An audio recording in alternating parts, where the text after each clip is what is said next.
காய்கிறதோ அந்த அளவுக்கு அந்த சூரியனை மறைக்குது பாருங்க, அது வரையில அந்த நிலவு இருளாக நமக்கு தெரிகிறது. அங்கிருந்து வரக்கூடிய வெளிச்சம் எந்த எந்த ஓரத்துல இருந்து தொடங்குதோ அது இளம்பிறை என்று சொல்றோம். இன்னும் கொஞ்சம் கொஞ்சமா அதிகரிக்க நிலவு வளருகிறது என்று சொல்றோம். இங்கே நாம் என்ன தெரிஞ்சு கொள்ளணும்னா, நிலவு மறைவதும் இல்லை, வளர்வதும் இல்லை. சூரியனுடைய வெளிச்சம் எந்த அளவுல அங்க படுகிறதோ, நாம் எந்த கோணத்தில் நின்று பார்க்கிறோமோ, உதாரணமாக அமாவாசை என்று எடுத்துக்கொள்வோம். சூரியன் பின்னால் இருக்கிறது, அதுக்கு முன்னாடி நிலவு இருக்கிறது. ஏன்னா பூமியை ஒட்டி நிலவு கொடுக்கிறது. அப்ப சூரிய வெளிச்சம் முழுவதும் அந்த பக்கம் இருக்கு. அதனால நிலவு தெரியல, நிலவு இருட்டதான் இருக்கும். கொஞ்சம் ஒரு 10 நாள் 3 நாள் 4 நாள் ஆனா கொஞ்சம் விலகி வரல. விலகி வரும்போது சூரிய வெளிச்சம் எந்த பக்கம் படுகிறதோ அந்த பக்கம் அறிவாள் போல தெரியும். இதைத்தான் அபிராமி அந்தாதி என்ற ஒரு நூல்ல பெரிய புதிராக இருந்தது. அமாவாசையில ஒரு மகான் பாடிக்கொண்டிருக்கிறார் நிலவனுடைய பெருமையை பற்றி, முழு நிலவனுடைய பெருமையை பற்றி. அரசன் ஊர்வலம் வர்றான். இன்றைக்கு அமாவாசையாச்ச, நிலவு இல்லையே, வெளிச்சத்தை அதாவது முழு நிலையை பற்றி பாடியிருக்கிறானே. இந்த மாதிரி தவறான பாடல்கள் ஒரு மகான் வாயிலிருந்து வரலாமா? பொழுதுபடியா அவனை கூப்பிட்டு போட்டு சிறைச்சாலையில போட்டு விடுங்க, விசாரிக்கலாம். அந்த சமயத்துல என்ன காரணம்னா, இதுதான் காரணம். அமாவாசையில வெளிச்சம் இல்லை, நிலவு இல்லை, நிலவு பற்றி பாடணும். அது பொய். அப்ப இதனுடைய உண்மையை தெரிந்து கொண்ட அவருடைய சிஷ்யன் ஒருவன், ஐயா நீங்க போக வேண்டியதில்லை, நான் போய் அதுக்கு விளக்கம் கொடுக்கிறேன். அப்ப சொல்றான், என்ன தவறு செய்தார்? அமாவாசை அன்று பூரணச்சந்திரனாகவே அத நிலைய வச்சு பாடியிருக்காரு. மக்களுக்கு குழப்பம் இல்லையா? இல்லை. எப்படி? நீங்க நிலவை எந்த பக்கம் இருந்து பார்க்கிறீர்களோ அந்த பக்கத்துல சூரிய வெளிச்சம் படல. அதே நிலவுக்கு பின்பக்கம் போய் பாருங்க, சூரிய வெளிச்சம் முழுக்க இருக்கும். நாம் இருக்கிற இடம், அதை அனுமானம் செய்யக்கூடிய சக்தி சாதாரண மக்களுக்கு இல்லை, மகான்களுக்கு இருக்குது. சூரியனுக்கு அதாவது நிலவுக்கு அப்பால நின்று அதை பார்க்கக்கூடிய அகக்காட்சியில வந்து பாடியிருக்காங்க. உண்மை உணர்ந்த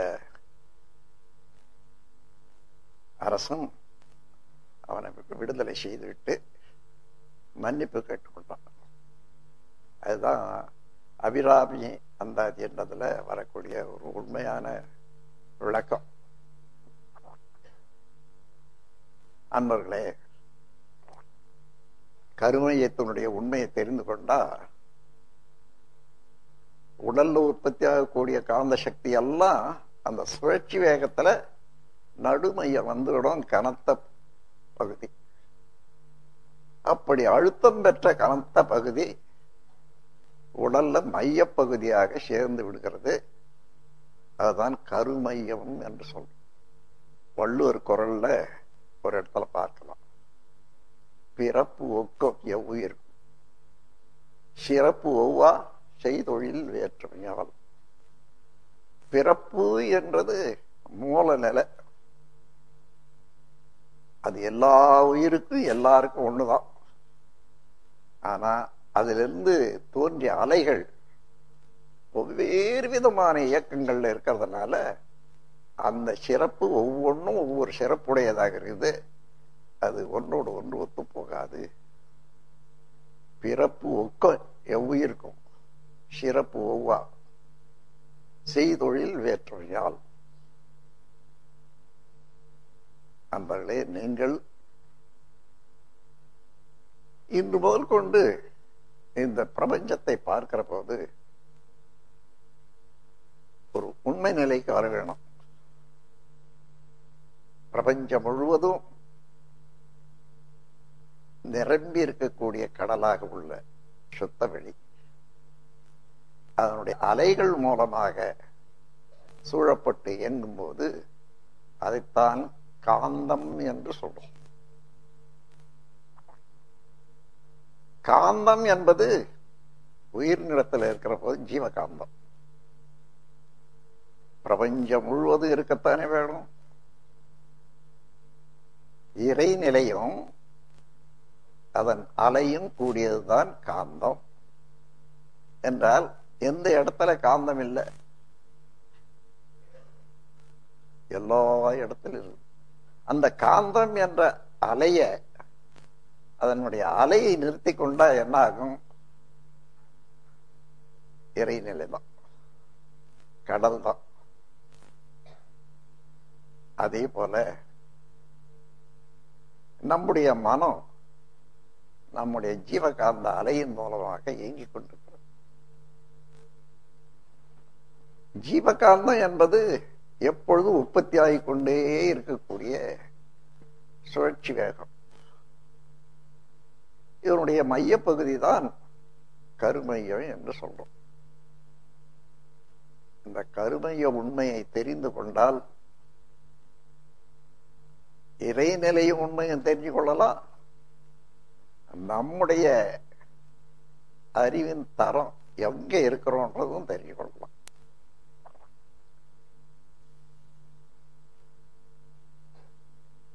இறைநிலையில சைபர் போட்டுங்க, ஒன்றுமில்லை, இயக்கமே. அதாவது ஃப்ரீக்வன்சி என்று சொல்வார்கள். ஃப்ரீக்வன்சின்னா அலை என்பது ஓடும்போது எங்குமே இறைநிலை நிரம்பி இருப்பதனால, அது சூழ்ந்தழுத்த ஆற்றல் உடையதுனால எல்லா அலைகளையும் தடுக்கும், ஓடாது. ஆனா தடுக்கிறதுக்கு மாத்திரம் இல்லை, இருக்கும். அப்ப தடுப்பு இருப்பு இருக்கும், இரண்டு சேர்ந்து வளையுது. எந்த அலையும் நேரடியா போகவே முடியாது, வளையும். அந்த வளையறதுக்கு காரணம் என்ன? இறைநிலை எங்கு இருப்பதனால அது தடுத்து சுழற்சி. அப்போ நம்முடைய மனம் எப்பொழுதுமே அந்த சுழற்சி இயக்கத்தில் இருக்கு. எவ்வளவுக்கு எவ்வளவு வேகமாக சுழல்கிறதோ அந்த அளவு இறைநிலையிலிருந்து வேறுபட்டதாக சிறப்பு நிலை அடைகிறது. இப்போ இந்த பிரபஞ்சமே இயக்கத்தில் இருக்கு. இது வந்த வழிய உணர்வதுதான் தத்துவமும் விஞ்ஞானம். அப்படி உணர்ந்து கொண்டே போனா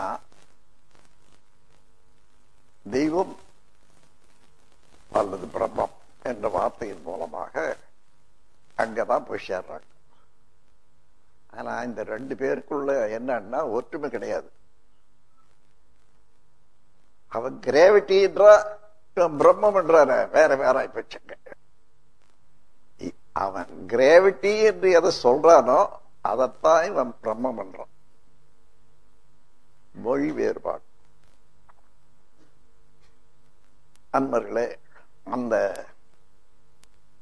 கிராவிட்டியில இருந்து அல்லது பிரம்மத்தில இருந்து அதனுடைய சூழ்நிறுத்தத்தினாலே அணு தோன்றி அணுக்கள் கூடி பல வகையான தோற்றங்களாகி பிரபஞ்சமாக இருக்கிறது என்று சொல்லும்போது சிறப்பு என்ற 2 வார்த்தை உண்டாகுது. இப்போ திருப்பி கவனிங்க, எது சிறப்பாக இருக்கிறது? பிறப்பு எதுவோ,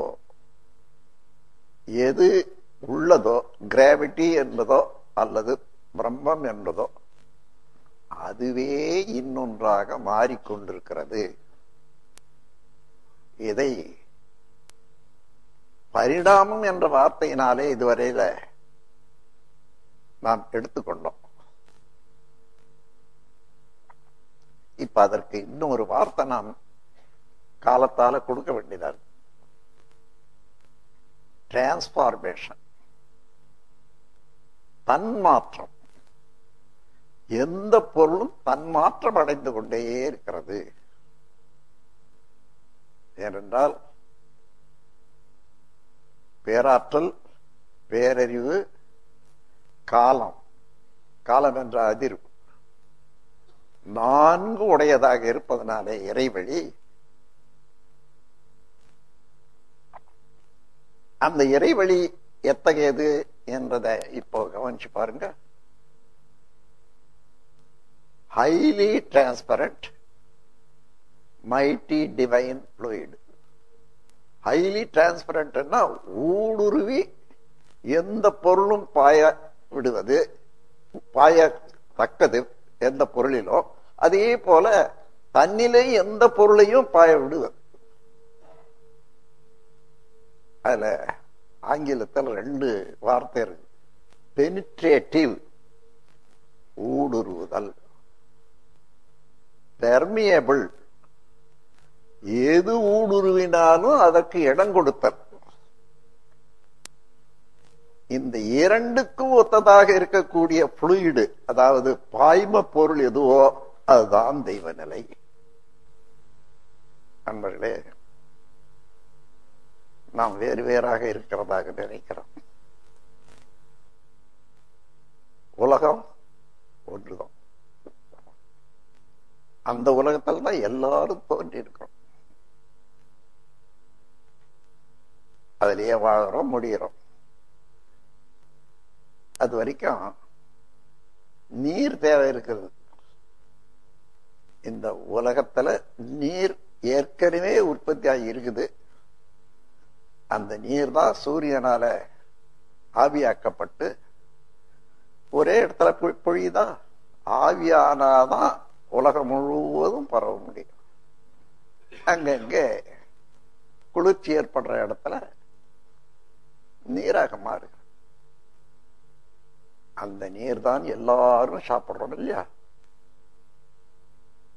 யானையும் பூனையும் சிலந்தியும் எல்லாம் அந்த நீர் தான் சாப்பிடும்.